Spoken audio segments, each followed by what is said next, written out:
l'ISJC, l'intimité avec le Seigneur Jésus-Christ, l'assurance absolue du salut de ton âme.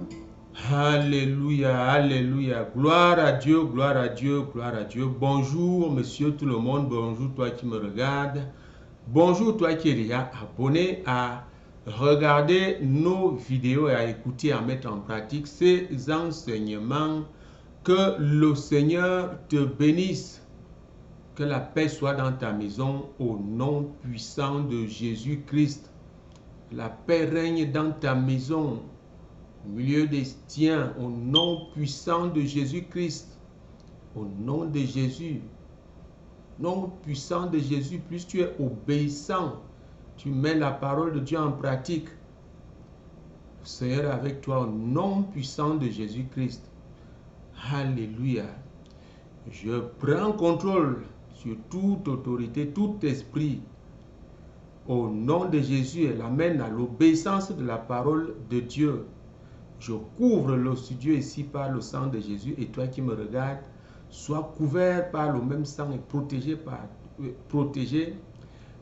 toi et toute ta famille au nom puissant de Jésus-Christ. Nous avons prié. Amen.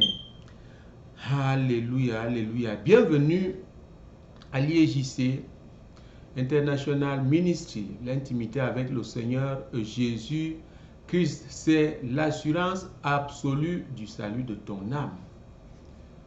Ah oui, c'est une révélation et c'est une vérité. L'Église aujourd'hui doit s'attacher à l'époux de son âme. Je vais d'abord t'exhorter ici. Ne clique pas sur la vidéo de l'ISJC et tu passes. Ici, c'est une autre chose. C'est la révélation des Écritures. Suis cette vidéo jusqu'à la fin et tu verras toi-même comment ta vie va changer. Et surtout, il faut t'abonner. Clique sur souscrire. Tu cliques là-dessus. C'est tout simplement ce que tu as à faire. C'est là sur notre chaîne YouTube, Pasteur Charles Mbida, YouTube channel. C'est-à-dire, tu peux écrire en français comme tu veux sur la barre de...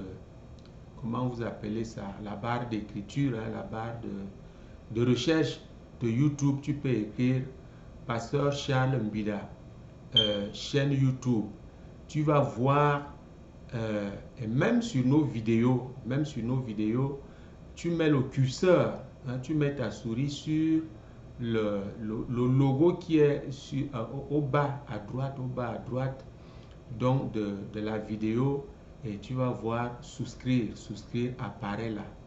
Et puis tu cliques dessus tout simplement et tu appuies sur la cloche de notification. Et surtout, il faut partager pour sauver les âmes. Faisons l'œuvre de Dieu. Eh bien, sans plus tarder, nous lançons notre quiz. Aujourd'hui, c'est le quiz 52.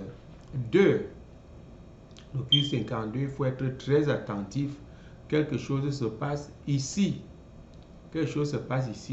C'est peut-être pourquoi tu bagarres depuis, tu aimes Dieu. Tu veux être avec le Seigneur Jésus-Christ, mais ça ne marche pas. Tu sers Jésus depuis, tu as même une église, ça ne marche pas. Pourquoi? Parce qu'il y a des choses que tu ne comprends pas encore dans la parole de Dieu. Et il faut avoir la grâce de Dieu vraiment pour les comprendre, comme l'apôtre Paul. Oui, c'est cette génération normalement que nous devons avoir aujourd'hui, parce que Jésus-Christ a dit, vous ferez plus que moi si vous croyez. Comprenez? Donc, c'était quoi la question dans le quiz 52? Eh bien, c'était du 31 juillet. Méditez sur Romains chapitre 7. Méditez sur Romains chapitre 7. Ok. Question. Paul a bagarré avec le péché pour sauver son âme. Mais en vain. Il a bagarré avec le péché pour sauver son âme. Première question. Quelle est cette force qui détenait Paul dans le péché? C'était quoi cette force? Eh bien, beaucoup ont répondu en disant le péché. évidemment, c'est le péché, mais c'est quoi le péché? Vous comprenez? Qu'est-ce qui commande au péché? La même chose, quand tu fais ce qui est bien, la bonté, les œuvres, qu'est-ce qui commande à cela? De l'autre côté de l'ennemi, il y a le péché. Qu'est-ce qui commande au péché? En fait, si Paul avait tout simplement compris que c'était le péché, il allait sortir de là. Et c'était une force, une autre force qui est à la base donc du péché et qui détenait Paul. C'est cette force-là qui, si l'Église ne fait pas attention aujourd'hui, si l'Église ne fait pas attention, l'Église sera surprise.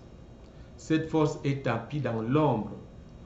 On arrive à détecter cette force par la grâce de Dieu. C'est pourquoi il est important que ceux qui écoutent mettent tout simplement en pratique. Et si Dieu vous fait grâce, vous arrivez à un autre niveau de révélation où vous comprenez aussi ces choses. Alors, quand vous lisez bien Romains chapitre 7, en commençant par le verset 14, vous comprenez que Paul a vraiment bagarré pour sortir du péché. Je ne sais pas, chacun a une Bible, mais je peux lire très rapidement. Je lis très rapidement, vous allez voir cette lutte.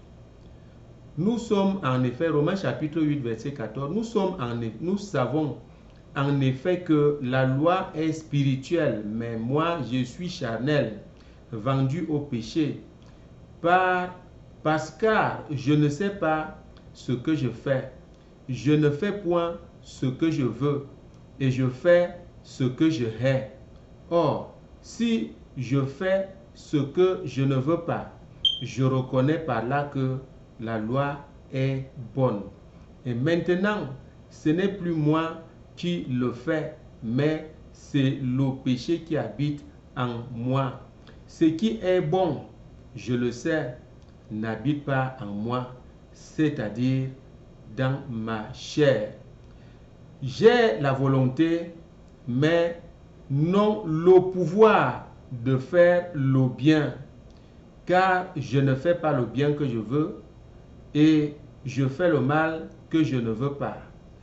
Et si je fais ce que je ne veux pas, ce n'est plus moi qui le fais, c'est le péché qui habite en moi. Je trouve donc en moi cette loi. Quand je veux faire le bien, le mal est attaché à moi. Vous comprenez? Est-ce que quelqu'un se reconnaît ici? Tout le monde se reconnaît dans cette affaire où tu veux faire ce qui est bien, mais tu n'as pas le pouvoir de faire ce qui est bien. C'est ce que je viens de dire tout à l'heure. Il y a un pouvoir qui est derrière le bien que nous faisons. Ce pouvoir, c'est le Saint-Esprit. Ce pouvoir, c'est Jésus-Christ. Il y a aussi un pouvoir qui est derrière le mal que nous faisons. Oui, nous l'appelons tout simplement le péché. Mais c'est plus que le péché, c'est un pouvoir qui est derrière le péché. Chers frères et sœurs en Christ, j'ai eu la révélation de ce pouvoir quand j'ai été enseigné et quand j'ai médité vraiment sur les Écritures après mon enlèvement au ciel, dont je vis là-bas en esprit et Dieu enseigne.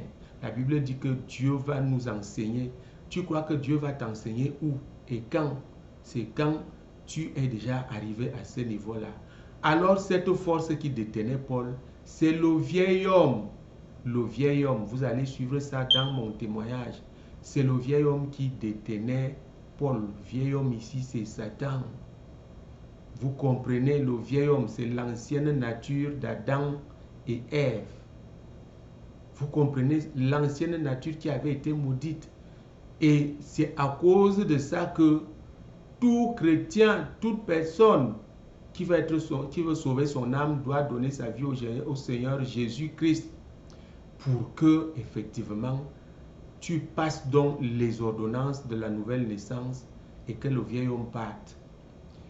Eh bien, l'IEJC est là pour les réchapper, c'est-à-dire que tu es né de nouveau, tu es bel et bien été sauvé, mais tu es resté là sans enseignement et le péché est encore venu dans ta vie. Voilà pourquoi l'IEJC est là, pour te récupérer, rebâtir le temple de ton corps, t'enseigner maintenant et t'amener là où Dieu se trouve. et enlever encore. Cette fois-là, c'est Dieu lui-même, c'est sa présence qui enlève ce vieil homme. Donc, c'est ça qui détient l'Église dans le péché, dans la désobéissance. Vous comprenez? Et Jésus-Christ a pu dire, vous êtes mes amis si vous faites ce que je vous commande. Donc voilà, chers frères et sœurs en Christ, quand vous lisez Romains chapitre 7, vous vous retrouvez là-dedans, vous dites seulement, aide-moi Saint-Esprit, comment je peux sortir de cette affaire? Eh bien, la révélation, le christianisme est donc la révélation personnelle du Seigneur Jésus-Christ face à face. Question numéro 2. Paul a-t-il été délivré, n'est-ce pas, de cette force? Oui ou non? Paul a-t-il été délivré de cette force? Oui ou non? Oui, il a été délivré. Le vieil homme est parti de lui. Ok, la question disait encore comment et par qui? Par le Seigneur lui-même. Et comment? Vous pouvez aller lire dans 2 Corinthiens chapitre 12. Jésus-Christ, l'apôtre Paul a bel et bien eu une rencontre avec le Seigneur Jésus-Christ. Alléluia. Après, c'est par révélation qu'on sait qu'il a pratiqué l'intimité avec le Seigneur Jésus-Christ. Il vivait au lieu très saint, étant ici sur terre. Et il le dit d'ailleurs dans Philippiens.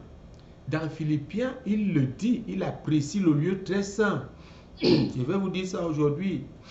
Nous qui sommes à l'IEJC, ceux qui sont déjà arrivés là-haut, Dieu, n'est-ce pas, que Jésus-Christ a amené lui-même, ils vivent dans un lieu très saint et ils peuvent apprécier comment la vie est belle. Comment la vie est belle, vous comprenez? L'apôtre Paul a été délivré par la présence de Dieu quand il a atteint le lieu très saint. Alléluia. C'est ce que je vis chaque jour. Quand je viens m'asseoir ici, je sors de là. Je sors de là. Mes mentors, la même chose. Faisons attention. La révélation personnelle du Seigneur Jésus face à face. Ensuite, il t'amène à la conviction de Dieu. Tu arrives là, tu sens qu'il est devant toi. L'apôtre Paul a donc été délivré. Voici la preuve ici, le verset 24. Misérable que je suis, qui me délivrera du corps de cette mort? Le verset 25 dit quoi? Grâce soit rendue à Dieu par Jésus-Christ, notre Seigneur. Vous comprenez? Cette exclamation montre que c'est Jésus-Christ qui l'a amené au lieu de la délivrance. Je prie au nom puissant de Jésus-Christ que tu arrives aussi à cet endroit, à ce lieu, le lieu très saint, le lieu de protection totale, le lieu d'indépendance, le lieu de la délivrance, le lieu du salut, le lieu qui t'assure l'éternité, le lieu qui assure l'éternité à l'église. Et c'est ça qu'on appelle l'épouse. C'est ça l'épouse. Tu dois voir le Seigneur Jésus-Christ. Ce n'est pas dur. Il faut déjà avoir la volonté. Si tu as la grâce d'avoir un bon leader, un bon pasteur. Je ne dis pas que ceux qui sont là sont mauvais. Non. Non. Nous devons tous arriver à cet endroit. Voici l'IEJC qui vient te conduire à cet endroit. Tu veux voir Jésus-Christ face à face. Suis nos enseignements. Ne quitte pas avant. Alléluia. Donc, nous prenons très rapidement le nouveau quiz ici. Ce que tu médites tout simplement sur Jean 14 et Jean 15. Médite sur Jean 14 et Jean 15 et il t'est demandé ici d'identifier les différentes missions que le Saint-Esprit a reçues lors du retour de Jésus-Christ auprès du Père. Vous savez, près du Père, c'est Jésus-Christ qui a dit, voici ce que le Père avait dit, le Saint-Esprit va faire ceci, cela après mon départ. C'est là, c'est clair. Il suffit que tu lises et que tu médites Jean, l'évangile de Jean, chapitre 14 et chapitre 15. Tu vas trouver là-dedans les différentes missions qui ont été assignées au Saint-Esprit. C'est lui qui règne maintenant sur cette terre, le Saint-Esprit. Je vais te rappeler aujourd'hui qu'il est avec toi, il marche avec toi, mais tu ne le sais pas. C'est quand tu le sais que tu as donc la conviction du Saint-Esprit et tu ne peux plus faire du n'importe quoi. Tu deviens puissant. Deviens puissant au nom puissant de Jésus-Christ. par la conviction du Saint-Esprit, poursuis donc tes enseignements à l'IEJC et tu verras ce que Dieu va faire avec toi. Tu as un appel, mais tu ne le sais même pas. Nous sommes ici pour faire tout cela. Nous détectons ton appel et nous t'amenons au lieu de la gloire. Au nom puissant de Jésus-Christ, nous avons prié. Sois béni. Amen. Alléluia. On se retrouve donc très prochainement. Que le Seigneur te bénisse. Alléluia. Alléluia. Alléluia. Alléluia.